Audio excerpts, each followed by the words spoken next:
Les amis, bonjour, j'espère que vous allez tous très bien. Aujourd'hui, petite vidéo rapide, on va parler des avantages et des inconvénients à importer un téléphone chinois en France ou peu importe où vous êtes. Bref, si vous n'êtes pas en Chine et que vous souhaitez utiliser un téléphone chinois hors de la Chine, comment ça se passe, notamment en France? Il y a un avantage majeur, bien évidemment, on va commencer par ça. Pourquoi les gens importent des téléphones? Le plus gros avantage, c'est le prix. On va payer beaucoup moins cher. Je vous ai fait des exemples. Un Oppo Find X9 Pro, aujourd'hui sur Trading Shenzhen, est en 16 Go, 512 Go de stockage à 827 euros. J'en profite, c'est la dernière journée là pour les Singles Day, pour ceux qui regardent la vidéo aujourd'hui. Si vous voulez craquer, c'est le moment. Je ne suis pas sûr, mais je pense que d'ici la fin du mois, on devrait avoir des offres similaires pour le Black Friday. Mais n'hésitez pas, les amis, à aller dans la description et utiliser mon lien affilié pour commander votre téléphone. Moi, ça m'aide énormément. Par exemple, sur un Oppo Find X9 Pro, je récupère 24,81 € lorsque vous achetez ce téléphone. Donc, merci beaucoup à tous ceux qui ont utilisé mon lien par le passé et merci beaucoup à tous ceux qui utiliseront mon lien dans le futur. Je le rappelle, il n'y a absolument pas de frais supplémentaires. C'est purement pour me soutenir de passer par ce lien. Bref, donc voilà pour le premier avantage. N'oubliez pas de liker la vidéo, les amis, pour augmenter son référencement et que les gens ne se laissent pas avoir d'acheter trop vite sans comprendre vraiment ce qu'ils font. Ensuite, le deuxième avantage, ça va être la disponibilité des produits. Pourquoi? Parce que malheureusement, j'en ai parlé, vous l'avez sûrement vu, le Xiaomi 17 Pro Max sur ma chaîne. Ce Xiaomi 17 Pro Max et le 17 Pro ne seront très probablement jamais disponibles en Europe sur une version globale.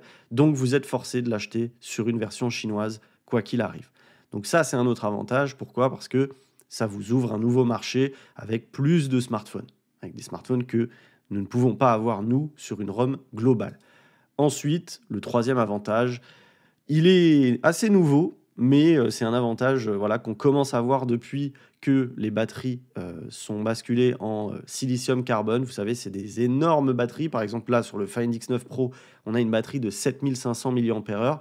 Alors, pour certaines marques, comme Oppo par exemple, la bascule d'une ROM chinoise à une ROM Europe, ou une ROM globale, bref, la bascule du marché chinois au marché français n'a pas d'impact sur la taille de la batterie. Mais chez certains constructeurs, malheureusement, la batterie est beaucoup plus petite quand on achète en France, dû à des restrictions de transport, etc. Enfin bref, plein de conneries, ils ont juste pas envie de se faire chier. Mais bref. Donc ça, c'est le troisième avantage et grosso modo, c'est tout. Clairement, le plus gros, sachez-le, c'est le prix. Le prix, il est extrêmement intéressant. Je vous ai dit là, 827, un X9 Pro en 16 Go 512, alors que officiellement sur le site d'Oppo, vous le toucherez à 1299. Donc c'est un gain énorme, mais derrière, il y a des inconvénients et je vais vous en parler.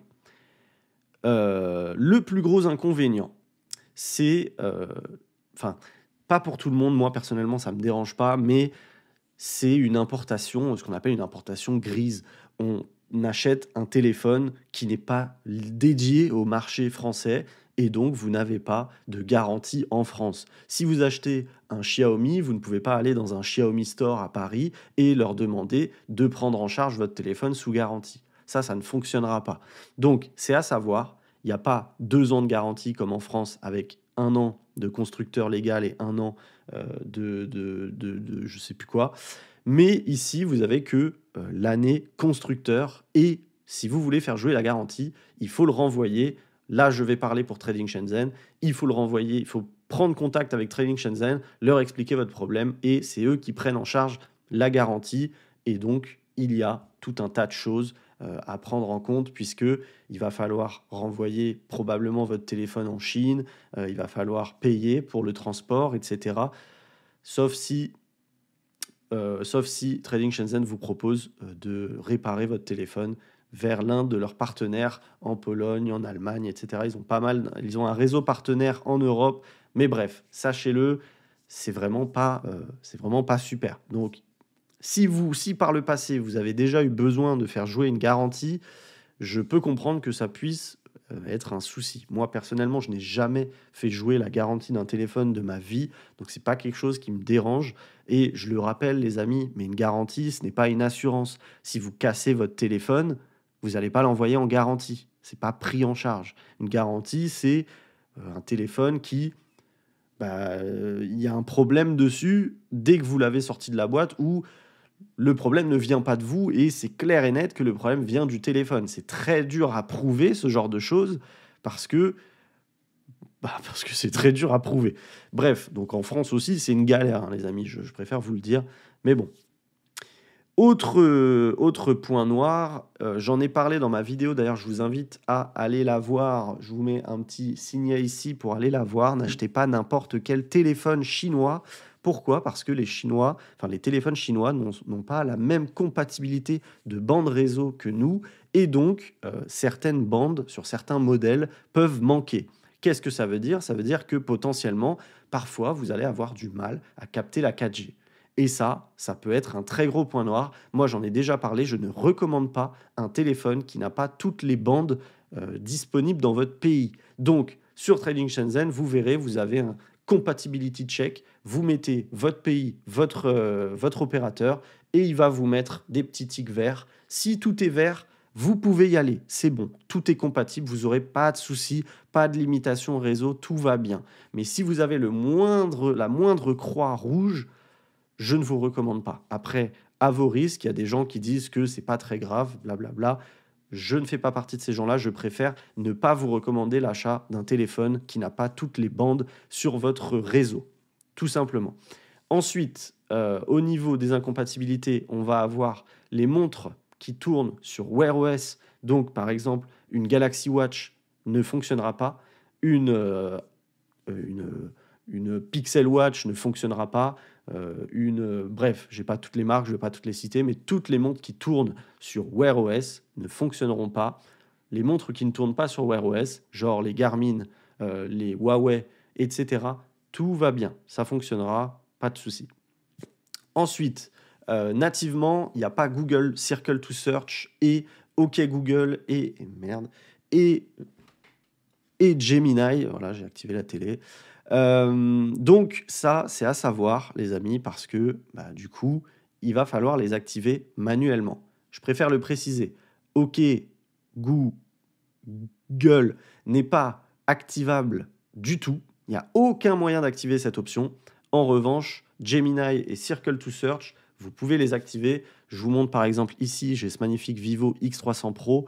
Je peux activer d'un appui long, hop, sur l'écran, sur le bouton. Là, j'ai Gemini. Et si je double-clique sur ce même bouton action, hop, je vais avoir Circle to Search qui s'active.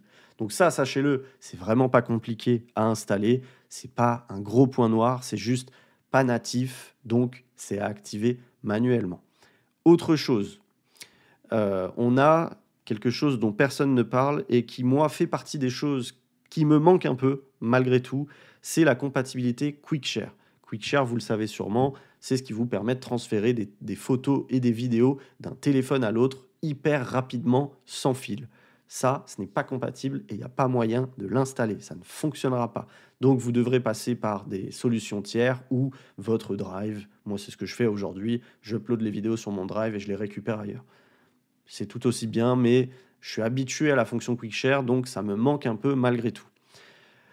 Voilà, grosso modo, les amis, pour les incompatibilités et pour les inconvénients, c'est tout.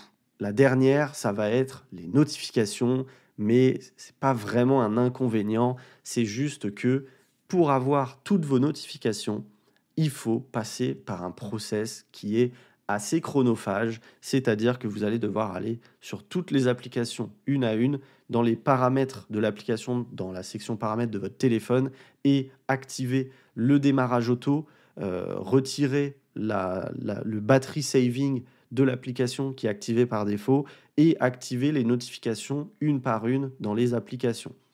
C'est long, mais une fois que c'est fait et il n'y a plus de soucis. Donc, c'est un inconvénient parce que ça va vous prendre une petite heure, voire deux, selon le nombre d'applications que vous avez sur votre téléphone.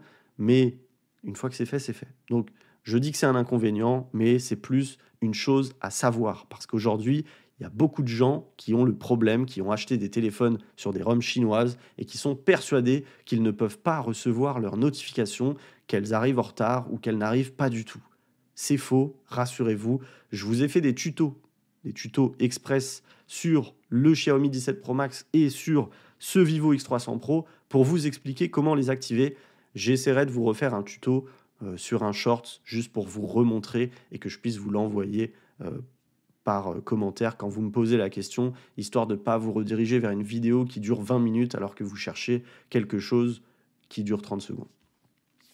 Ensuite, pour finir, je voudrais annuler tous les clichés et tous les... Il y a des choses, et malheureusement, je le constate même en demandant à l'IA. L'IA est persuadée de pas mal de choses qui sont fausses aujourd'hui.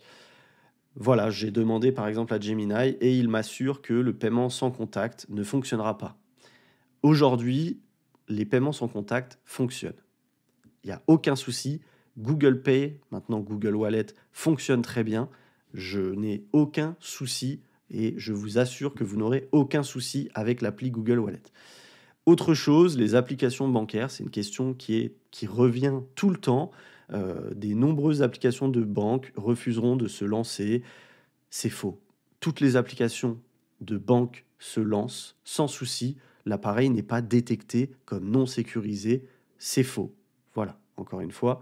Ensuite, le téléphone n'aura pas la certification Winevine L1 mais L3. Idem, c'est faux. Ça, vous pouvez le voir également sur Trading Shenzhen quand vous appuyez sur Compatibility Check. À droite, vous avez une petite cellule qui vous dit Widevine, Level 1, pas de souci, full quality streaming sur Netflix, Prime Video, Disney+, etc. Ensuite, l'incompatibilité totale avec Android Auto. Ça, pareil, ça va dépendre des constructeurs. Oppo, ils ont Android Auto. Vivo, il y a Android Auto. OnePlus, il y a Android Auto. Maintenant, Xiaomi, il n'y a pas Android Auto. Donc ça, c'est à savoir. Mais même chose sur le Compatibility Check, c'est bien écrit, not working ou working. Donc ça, pas de souci. Ensuite, autre chose, j'y pense, donc je le dis, les MMS fonctionnent tout à fait, il n'y a aucun souci. Le RCS fonctionne tout à fait, il n'y a aucun souci. Et puis c'est tout. Voilà. Et la langue, sachez-le aussi, sur le Xiaomi par exemple, il y a la langue française, mais il faut passer par une application qui s'appelle SetEdit et modifier manuellement la langue dans cette application. Ça va bouger toute la langue de votre téléphone, sauf les réglages. Mais d'autres téléphones, et encore une fois, c'est écrit dans le Compatibility Check, enfin c'est même écrit sur la page du produit sur Trading Shenzhen, si le téléphone supporte le français, French, je précise, puisque le site n'est pas en français. Le Vivo là, le Oppo là, OnePlus là, il y a beaucoup aujourd'hui de téléphones proposés dans leur ROM chinoise qui peuvent se mettre en français directement, et ça fait plaisir. Et puis sinon, c'est tout. Après, on peut mentionner les bloatware. Vous allez avoir pas mal d'applications chinoises qui sont installées, mais sachez-le, vous pouvez toutes les désinstaller. Moi, par exemple, sur ce Vivo, je n'ai plus aucune trace de chinois. Je n'ai plus du tout de chinois qui apparaît. C'est assez simple à faire. Je vous redirige vers mes tutoriels express, mes guides express pour ce faire. Mais voilà. Voilà pour les petits inconvénients. Franchement, je vous le dis, vu la différence de prix, moi je trouve que la concession est facile à faire. De perdre ces quelques petites choses, de perdre OK, goût, gueule, franchement, pas de souci. Moi, ça ne me dérange pas. Si ça vous dérange, l'import, c'est juste pas pour vous. C'est tout. Autre chose, je viens d'y penser, je le précise, on m'a beaucoup posé la question. Aujourd'hui, non, ce n'est plus possible d'acheter un téléphone sur une version chinoise et le basculer ensuite sur une version globale. Ça n'existe plus. On ne peut plus flasher le bootloader et flasher une ROM qu'on souhaite. Voilà. Donc ça, je préfère le préciser. Si c'était votre envie, ce n'est plus possible. Donc voilà, c'est tout pour moi. Je voulais faire cette vidéo afin de pouvoir l'envoyer aux gens qui me posent la question en commentaire, histoire que vous ayez vraiment toutes les informations. Mais pour être clair, si vous savez bidouiller un peu, je vous recommande totalement l'import, sans aucun souci. Maintenant, si vous offrez votre téléphone à une personne plus âgée qui n'est pas à l'aise avec la technologie, à moins que vous lui fassiez tous les réglages, clairement, je ne le recommande pas. Quand j'entends des gens dire oui, je veux acheter ça pour ma maman, blabla, je ne vous recommande pas. N'achetez pas un téléphone importé de Chine pour l'offrir à quelqu'un qui n'est pas à l'aise avec la technologie, même si je pense que ma vidéo guide express peut aider, malgré tout, je ne recommande pas. Voilà. C'est tout pour moi, les amis. N'oubliez pas de liker cette vidéo et de commenter pour me dire ce que vous en pensez. Si j'ai oublié des choses, n'hésitez pas à le dire. Comme ça, je ferai un petit récap. J'épinglerai les gens qui disent des choses intéressantes. Et si jamais il y a beaucoup de choses que j'ai pu oublier, je l'épinglerai. Donc, vous regardez le top commentaire et vous verrez s'il y a des petites choses que j'ai oubliées. Mais je ne pense pas. Honnêtement, je pense que la vidéo est assez complète. N'oubliez pas, encore une fois, de liker. Venez sur Discord, les amis, le lien est dans la description. C'est hyper facile à rejoindre. On est de plus en plus nombreux, presque 250 à l'heure où je tourne cette vidéo. Et sur ce, je vous souhaite plein de belles choses. Passez une belle fin de soirée de samedi. Passez un bon week-end. Plein de belles choses. Mangez bien, dormez bien, profitez bien. Et je vous dis à très vite pour une nouvelle vidéo. Salut, ciao, ciao.